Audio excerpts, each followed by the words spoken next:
Hello সবাইকে। এটা আমি আমার স্বপ্ন কিনবো বলে একটা প্রত্যেক বছর এক একটা করে ভাড় আমি জমাই, ভাড়ে টাকা।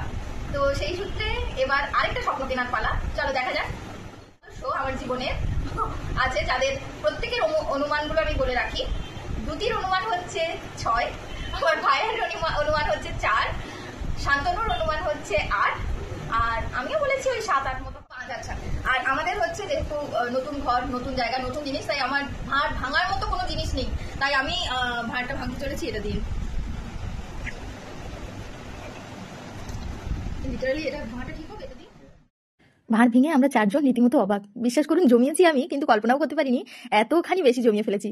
শুধুই 500, 500, 500, 100 এবং খুব কম কয়েন, এবং যে কটা কয়েন ছিল সবকটাই 5 এবং 10। এই যে এটা আমি আমার ভাই এবং দুটির হচ্ছে অধিকার এই টাকার উপরে, সেটা দেখিয়ে দিচ্ছিলাম।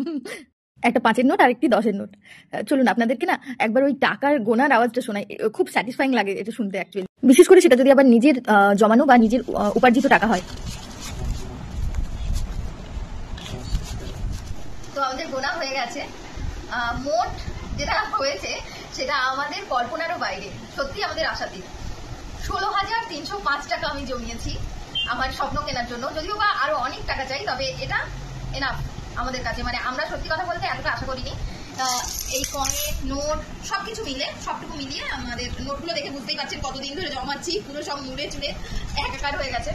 যাই হোক, কেমন লাগলো আমার ভিডিও জানাবেন, এবং আপনারাও আপনাদের স্বপ্ন কেনার জন্য ঠিক কি কি করেন। ব্যাংকে জমান, অ্যাকচুয়ালি আমার ব্যাংকে জমালে সেই টাকা ভক্ষণ করে জিপে আর ফোনপে, তাই আমার স্বপ্ন কেনার মাধ্যম আমার ভাড়। আপনারাও জানাবেন যে আপনাদের কিসে স্বপ্ন কেনার মাধ্যম বা কোন জিনিসটি।